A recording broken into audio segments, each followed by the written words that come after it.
जिसका ये काम ही नहीं है। फॉर एग्जांपल अगर आपने स्टडी नहीं किया हुआ, एक दो लाइव मैचेस में बैठ के आप अंदाजा नहीं लगा सकते कि ये प्लेटफॉर्म कैसे चलता है। ब्लैक वाइट का तो कंसेप्ट इसके अंदर हो ही नहीं सकता कि जिस तरह की टिकटॉक अर्निंग करता है खुद के लिए 55% 60% तो वो खुद ले जाता है। तो ये बात बार बार रिपीट हो जाएगी, ये तो क्लैरिफाई हो गया, ब्लैक वाइट इसमें हो नहीं सकता।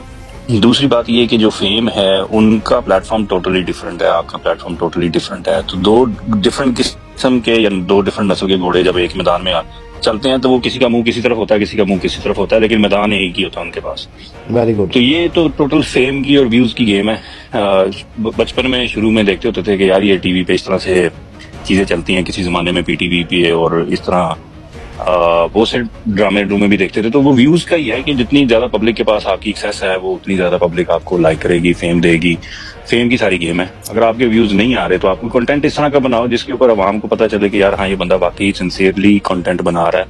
ये एक टिकटॉक प्लेटफॉर्म नहीं है, इस तरह के हजारों प्लेटफॉर्म दुनिया में मौजूद हैं और भी बहुत सी ऐप्स हैं जहाँ पे दुनिया में सारा काम हो रहा है। और ये सिर्फ हमारे साथ ही ऐसे होता है।